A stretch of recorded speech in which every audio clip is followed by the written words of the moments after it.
Köszönöm szépen a lehetőséget. Tegeződünk, ugye? Ha esetleg kérhetem? Szuper, köszönöm szépen. Szervusztok. Én itt látok valamit, ami nem tudom, hogy be fog-e nekem zavarni. Ugye eltűnik. Jó, tehát az én előadásom az ipar 4 érettségi modellnek a szervezeti és kulturális területével fog foglalkozni. És a végén remélem, hogy megkapjuk arra a kérdésre a választ, hogy tényleg megeszi-e. És ebben a témában ugye utalok Peter Druckernek a mondására, hogy a kultúra megeszi a stratégiát reggelire. Jó, tehát ez a végén fog kiderülni. Rólam egy pár gondolat. Sötét múltamban sokat foglalkoztam tanácsadással. Az utóbbi 8 évben Ipar 4-jel, és több mint 3 éve az Ipar 4 Backstage podcastnek a házigazdája is vagyok. És a mai napi menü így ebéd után egy kis fast food, mert nagyon gyorsan és röviden szeretnék végigmenni az Akatech Ipar 4 érettségi modellnek a már említett területein, és a desszert lesz majd a Péter által említett kutatásnak az eredménye, és előételként egy pár gondolatig szeretnék még az érettségi modellekről, illetve az Ipar 4-ről egy gondolatot mondani. Bele is vágunk, mert nagyon kevés az időnk. Ugye érettségi modellek, mire jók ezek, honnan jöttek? Nagyon röviden annyit érdemes tudni, hogy az első ilyen érettségi modell, képesség alapú érettségi modell, ez a Capability Maturity Model, ez a 80-as évek közepén kezdték el ezt a modellt, az amerikai védelmi hivatal kérte föl a Carnegie Mellon Egyetemet, mivel hogy a szoftverek, nem tudom, hogy ilyennel találkoztatok el, de nem készültek el időre és nem megfelelő minőségben, és azt gondolták, hogy ez nem túl jó. És ezért ez gyakorlatilag az első ilyen érettségi modell, az a szoftverfejlesztés támogatásra készült el. A lényeg, hogy érettségi szinteket definiáltak, itt jelen esetben 5-öt, és az érettségi szinteken belül pedig képességeket. Olyan képességeket, amiket vagy meg kell szerezni egy adott szinten, vagy fejleszteni kell ahhoz, hogy a következő szintre tudjunk lépni.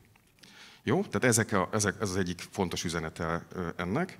A másik, hogy mire jók ezek a modellek. Ugye nagyon gyakran hallom azt, hogy ezek a tanácsadók által készített szörnyű dolgok, ezek igazániból nem használhatók semmire, hiszen ami mindenkire jó, az semmire sem. Annyira elvontak, annyira absztraktak, hogy hát igazándiból ténylegesen így van, hogy az operatív munkára alkalmatlanok, hiszen nem is arra születtek, hanem a stratégia támogatására. Tehát arra, hogy meghatározzuk azt, hogy mi most hol tartunk, hova szeretnénk eljutni, és azt milyen lépésekbe tudjuk megtenni. Jó? Tehát ez a másik fontos üzenet, az érettségi modellek nem akarnak ennél többet, mint ezt. Na, akkor az Akatechről egy gondolat. Az Akatech ugye az a német műszaki akadémia, és azért érdekes ez az érettségi modell, mindamellett, hogy több tízes nagyságrendben léteznek érettségi modellek csak az Ipar 4-re.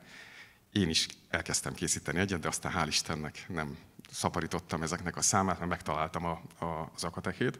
És azért érdekes, mert az Akatechben gyakorlatilag ennek a modell elkészítői között azok is szerepeltek, akik annak idején az Ipar 4 fogalmat először leírták, még annak idején a német kormány számára készített stratégiai dokumentumban.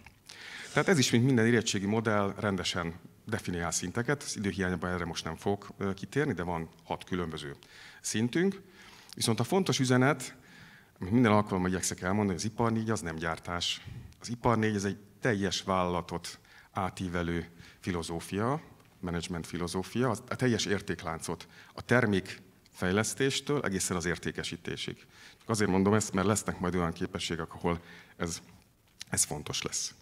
És hogy említettem, ez is egy képesség alapú érettségi modell. Itt az Akatech modellben egyébként 27 különböző képességet definiáltak, és 4 különböző strukturális területen. Ezek az erőforrások, az információs rendszerek, a szervezet, illetve a kultúra. És akkor itt az ideje, hogy gyónjak, ugyanis amikor én először elkezdtem ezzel dolgozni, és az első ilyen Ipar 4 stratégiát megcsináltam egy kedves ügyfélnek, én nemes egyszerűséggel ezt az alsó 2-t így nem foglalkoztam vele. Mondom, ez olyan úri huncutság, én egyébként is egy digitalizációval foglalkozó cégnél vagyok, most miért kellene nekem szervezettel, kultúrával foglalkozni? Piha.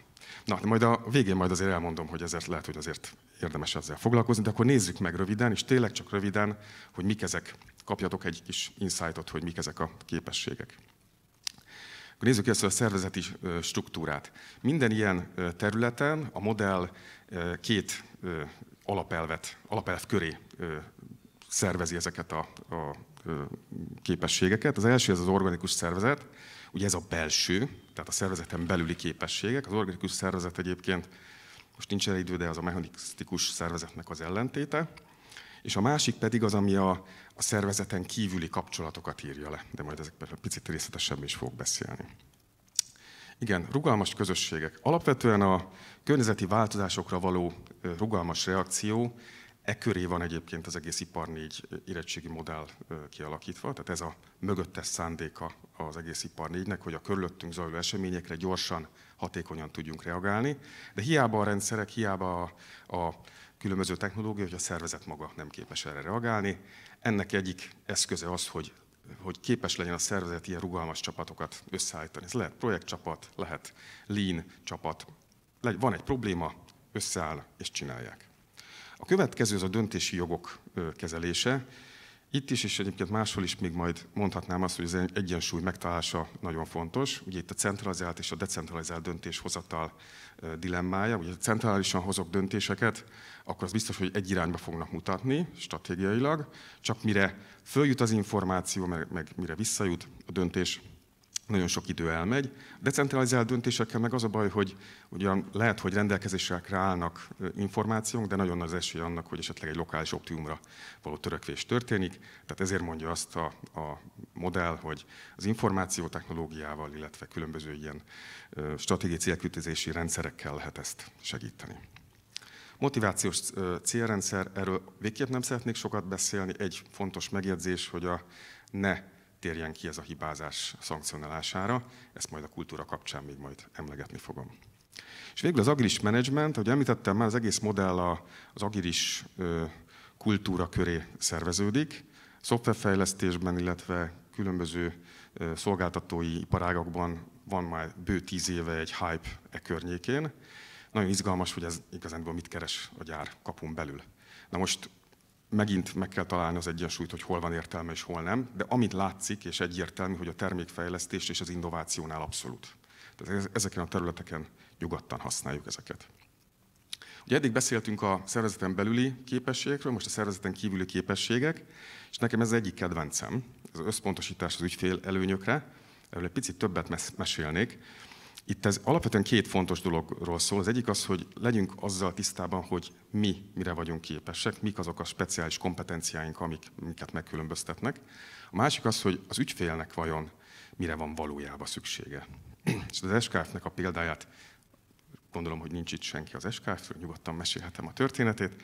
Az SKF ugye csapágyakat gyárt, és elemezték, hogy az ügyfelek mire vágynak, hát nem csapágyakra vágynak, hanem valójában gördülésre vágynak. És akkor azt mondták, ők voltak egyébként az elsők, akik digitalizálták így gyakorlatilag a terméküket és szolgáltatásé transformálták, és azt mondták, hogy kedves ügyfél, én többet nem fogok neked eladni csapágyat. Én beépítem a csapágyakat a te gépeidbe, én monitorozom a te gépedet, és ha kell, akkor prediktív módon lecserélem a veled egyeztetett módon és időben. És te igazándiból a gördülési szolgáltatásért fogsz fizetni. Utána voltak egyéb ilyen jellegű szolgáltatások, talán hallottatok már reptereken, hogy ugyanígy a világítási szolgáltatás, tehát nem áramot veszek meg izzókat, hanem világítási szolgáltatásokat, stb. Egyébként ez egy nagyon jó példa arra, hogy hogyan lehet a termékfejlesztést is esetleg újra gondolni ennek kapcsán. Együttműködés hálózaton belül, ugye van egy értéklánc, ugye autóiparban azt gondolom, hogy ez egy nagyon jól kiforrott történet. Mind a vevő, mind a beszállítóinknak a működésébe bele kell látnom. Ugye ez egy nagyon komoly bizalmi kérdés, bizalomról még majd fogok beszélni. Autóiparban azt gondolom, vannak itt autóipari, többek között a Flex is. Egy gyors példa, például egy modulgyártónál, ahol nem csak just in time, hanem just in sequence kell szállítani, és nem is biztos, hogy pont az a pontos méret egyezik, ahova nekem be kell raknom azt a modult, tehát én 45 perccel előtte tudom meg, hogy mi lesz az a méret, ahova nekem be kell azt az adott modult szerelnem, és erre nekem képesnek kell lennem. Jó, akkor a szervezeti kultúra. Itt is van két alapelv. Az egyik az a hajlandóság a változásra, erről sokat fogunk beszélni, a másik pedig a tudás alapú együttműködés, tudás alapú társadalmi együttműködés. Hibák. Ugye már feljött az előbb egy téma kapcsán, nekem ez az egyik ilyen veszőparipám, hogy a tanulószervezeti kultúrát kell kiépíteni. Ugye, hogyha alapvetően azt veszük észre, hogy a hibák elkerülése, szőnyegarás söprése, vagy a feltűnésmentes javítása jellemzi a működésünket, akkor nagyon messze vagyunk ettől. És őszintén, sajnos Magyarországon ez egy kulturális alap. Innen indulunk. És ezt átalakítani egyébként egy skandinávoknál egy teljesen természetesen módon működő tanulószervezetté nagyon kemény munka, de meg kell tennünk, hiszen ez szintén gyakorlatilag a vállalat működését nagyban befolyásolja. Nyitottság az innovációra, ugye itt a ebéd kapcsán erről beszélgettünk már egy jót, hogy minden újdonság idegen, ennek megvannak a maga testi okai, hogy miért írtózunk az újdonságoktól. Ez egy menedzsment feladat, hogy igenis ki kell alakítani egy nyitottságot, és legalább azt elérni, hogy ilyen géprombolás szintjéig ne fajuljanak a dolgok. Igen, adatalapú tanulás és döntéshozatal. Ugye itt magában a modellben a felsőbb részen a keményebb, meg az információs, tehát az eszközök és az információs területen hiába alakítunk ki adatgyűjtést, adatfeldolgozást, elemzést, adatból információt készítünk, hogyha utána nem használjuk ezt föl. Hogyha továbbra is ösztönösen hozzuk a döntéseket, akkor az egész az teljesen fölösleges. Illetve itt beszélnék még egy rövid gondolat erejéig arról, hogy nincs órám, de van. Jó, hogy a transzparencia kérdése, tehát az egész adatalapú döntéshozattal, az egész ipar 4, amikor én adatokat gyűjtök, gyakorlatilag ugye megcsinálom ezt a digitális árnyékot a működésről, ez gyakorlatilag az emberek lecsupaszítása. Tehát pőrén is meztelenül állok ott vezetőként a többiek előtt, és mindenki látja azt, hogy én hogy működöm. Ez egy nagyon komoly érettséget igényel, hogy ezt valaki jól tudja szervezetileg és egyénileg is kezelni. Jó, hajlandóság a változásra, folyamatos szakmai fejlődés. Szerintem itt ezzel lett azt gondolom manapság már az új standard, hogy folyamatosan tanulnunk kell és új dolgokat nap mint nap megszerezni, és azt látom, hogy egyre több helyen, gyakorlatilag akár operátor szinten is, éves szinten több ilyen jellegű tréning is megtörténik. Amit még ennek kapcsán röviden elmesélnék, ez a versatilist, sokoldalú szakember, ami irányába haladunk, hogy a specialisták és a generalisták mellett megjelenik egy olyan speciális mix, aki amellett, hogy van egy holisztikus átlátása, akár vezetői tapasztalata is, nagyon mély szakmai tudással rendelkezik egy vagy több területen is. És a modell az egyébként külön felhívja a figyelmet arra, hogy egyre több ilyen jellegű szakemberre lesz szükségünk. Jó, és a változás alakítása, tehát nem elég az, hogyha elszenvedjük, elviseljük, beletörődünk egy változásba, bár ez is nagyon hasznos lehet, mint minimum. Alapvetően azt kell elérnünk, hogy kezdeményezzük. Tehát legyen egyfajta ilyen kaizen gondolkodás. Ennek előfeltétele az, hogy a folyamatok és a döntési jogkörök biztosítva legyenek. Demokratikus vezetési stílus, erről se szeretnék túl sokat mesélni, ennek is nagyon komoly dokumentálása van az interneten is. Itt egyedül a bizalmat szeretném kiemelni, még majd egy gondolatig még vissza fogok erre térni. Utóbbi években nagyon sok kutatás jelent meg azzal kapcsolatban, hogy egy magas bizalmi indexel rendelkező szervezet, azok döbbenetes módon hatékonyabbak egy klasszikus szervezethez képest, tehát ennek a kiépítése is abszolút megtérül. Jó, nyílt kommunikáció. Ugye az információs rendszerek lehetővé teszik azt, hogy az explicit tudáshoz hozzáférjünk. Viszont az implicit tudáshoz, az emberek fejében lévő tudáshoz nem. Ezért kell egy olyan kultúrát kialakítanunk, ahol megszűnik a siló gondolkodás, megszűnik a hierarchiákban való gondolkodás, megosztom a tudásomat, hiszen mi egy cégben vagyunk, egy célért dolgozunk. Ez nagyon-nagyon kritikus. És végül a bizalom a folyamatok és az információs rendszerek iránt. A bizalomnak a kiépítését azt megtanultuk változáskezelésből, hogy alapvetően a bevonással lehet elérni. És hogyha valakit bevonunk, akkor van esélye arra, hogy információkat kapjon arról, hogy egy adott rendszer, vagy szervezet, vagy partner hogyan működik, és ez a tudás az alapja, ennek a megértése az alapja annak, hogy a bizalom kialakuljon. Na, és akkor ugye miért is hoztam ide ezt a témát? Alapvetően azért, mert én magam is jártam olyan gyárban, ahol a cégvezető úgy kísért engem körbe, hogy hát most képzeljem el, itt több milliárdot elköltöttek ezekre a berendezésekre, új technológiákra, és nem használja senki. Hozzák vissza a raktárakból a gépet, és nincs használatban. Mi lehet ennek az oka? És akkor picit utána néztem, és mind a Gartner, mind a McKinsey-nek is több tanulmány van arra, hogy 70-80% ezeknek a digitális transformációknak, a transformáció azt jelenti, hogy nagy és komoly átalakulás, azok így vagy zátonyra futnak, vagy nem lesznek annyira sikeresek. És ugye azzal a hipotézissel éltünk, hogy akkor elképzelhető, hogy a digitális transformáció sikerességéhez hozzájárulhat a szervezeti és a kulturális érettség is, tehát a kettő között van kapcsolat.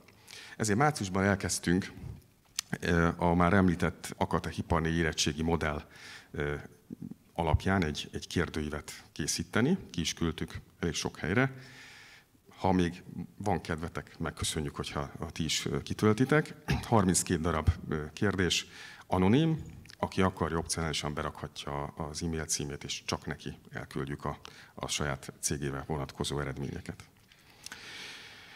És hát az a jó hír, hogy egy közepesen erős pozitív korrelációt tudtunk kimutatni, ami társadalomtudományi tekintetben azért ez egy nagyon erős kapcsolat. És már előre látom, hogy milyen kérdéseket fogtok feltenni, ezért nem is mondok ehhez többet. És ugye a másik célunk az volt, hogy tök jó, van 14 darab ilyen képesség, de hát azért 14 dolgot egyszerre nem lehet csinálni. Nézzük meg, hogy mik azok a képességek, amik igazán determinálják a digitalizáció sikerességét. Ez még egy nem végleges adatokból, tehát én szerintem ebből azért nagyon messze menő következtetést ne vonjunk le, de azért egy 0,5-es korreláció fölött valami köze lehet a kettőnek egymásnak. Én ennyire készültem, és köszönöm szépen.